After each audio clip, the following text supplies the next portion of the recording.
Deep in the heart of the whispering woods, where the sunlight filtered through the leaves like golden coins scattered on a green floor, lived a little hedgehog named Barnaby who dreamed of something different than acorns and berries. While all the other hedgehogs curled up into perfect, prickly balls to sleep in their cozy burrows at night, Barnaby stayed awake with wide, curious eyes, watching the moon climb higher until it looked like a silver spoon hanging in a blue bowl. He loved the smell of damp earth after a rain, the soft crunch of frosty leaves under his tiny claws, and the way the fireflies danced like tiny lanterns in the twilight air.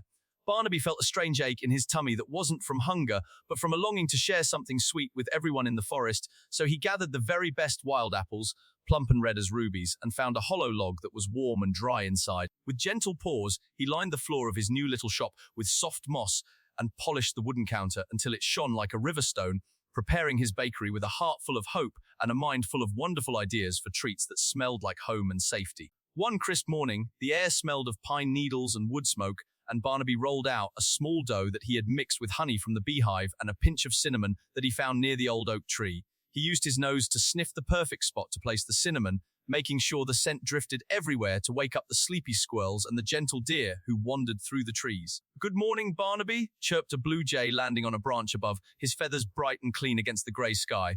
Barnaby smiled, showing his little white teeth, and replied, "Good morning, Jasper. Would you like a warm cookie?" He placed a small, round cookie on a plate, and the bird's eyes widened as he tasted the sweetness that melted on his tongue like sunshine.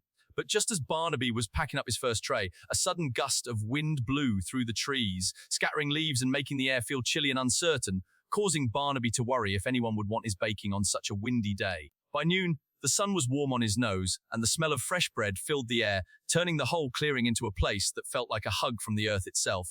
Little rabbits hopped by, their ears twitching as they sniffed the inviting scent of yeast and sugar that drifted on the breeze, and one small bunny named Pippin tumbled over in excitement. "Oh my," squeaked Pippin, his nose wiggling fast. "What is that wonderful smell?" Barnaby leaned forward, his whiskers twitching with happiness, and said, "It is a loaf of soft bread with seeds inside, Pippin. It tastes like a warm blanket on a cold day." Pippin took a tiny piece, closed his eyes, and said, "It tastes like magic, Barnaby." He shared his bread with every animal who passed by, from the grumpy badger who grumbled about the noise to the shy fox who hid behind a bush, and soon the whole forest was filled with happy noises and the sound of crunching and chewing. Barnaby felt a glow of warmth spread through his chest, bigger and brighter than the sun above, knowing that his bakery was a place where everyone could come to feel loved and full. As the afternoon grew long, Barnaby began to decorate the cakes with colourful berries that sparkled like jewels, and the frosting was sweet and creamy, tasting like flowers picked right from the garden. He sang a soft song while he worked, the melody of the crickets and the rustle of leaves joining his voice to make a symphony of happiness that made the trees sway gently. "Look at this strawberry tart," he said to himself, his tail curling up as he admired the red fruit against the white cream. He thought about how kind the forest creatures were to him, even when he was just a small, prickly ball who might seem scary at first glance. A mother bear walked by with her cubs, and one of the little ones reached out a paw to touch the glass window of the bakery, his eyes wide with wonder. Barnaby opened the door and said, "Come in, little one. The cookies are fresh and warm, just made for you." The cub took a bite and smiled, and the mother bear looked at Barnaby with a look of respect and gratitude, saying, "You have a generous heart, little friend." Barnaby felt so happy that his ears almost touched the ground, and he knew that being kind was the best magic of all. The sun began to dip lower, painting the sky in shades of purple and orange that looked like a watercolor painting spilled across the horizon, casting long shadows that danced and played on the ground. Barnaby swept up crumbs and polished the counters again, his paws moving quickly but carefully so he wouldn't knock over any of the beautiful treats. He felt a little tired, his little legs feeling heavy, but he didn't want to stop because the animals outside were getting dark, and he wanted them to have a snack before they went to sleep. "I know you are sleepy now," Barnaby whispered to the moon, who was peeking through the clouds like a shy guest. "But I want to make sure everyone is warm and full before the night is deep." He wrapped the last of the cookies in a soft cloth and put them in a basket, then walked out to the clearing where the animals were gathering, their eyes reflecting the fading light like little stars. He saw the deer chewing on clover, the badger organizing his roots, and the squirrels chattering happily, and Barnaby felt a deep sense of peace settle over him like a soft, grey fog. Night fell completely, and the forest became a world of twinkling lights and soft sounds, the fireflies blinking in rhythm like a lullaby being sung by the wind.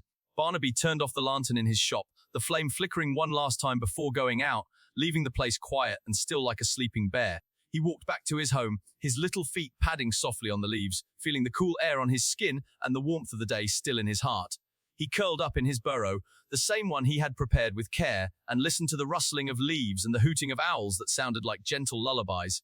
Barnaby closed his eyes, thinking about how the bakery had brought everyone together, how sharing food made hearts feel big and full, and how kindness was a light that never went out, no matter how dark the night.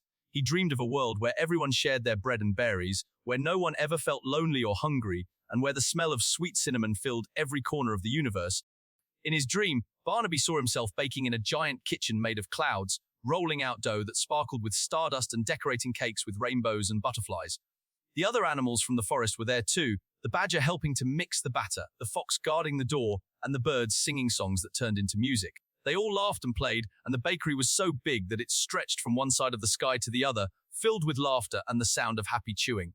Barnaby felt so loved and so loved that he woke up with a smile on his face, his tummy rumbling softly from the delicious dreams he had tasted. He stretched his little arms and yawned, the morning light filtering through the leaves outside his door, painting the floor with patches of gold and green. He knew that today would be another wonderful day, another chance to make something sweet for someone who needed it, and another reason to feel proud of his little bakery in the woods. The day passed slowly, like a river flowing over smooth stones, and Barnaby found himself helping the young fox with her homework, which involved counting acorns and drawing pictures of the berries she had picked.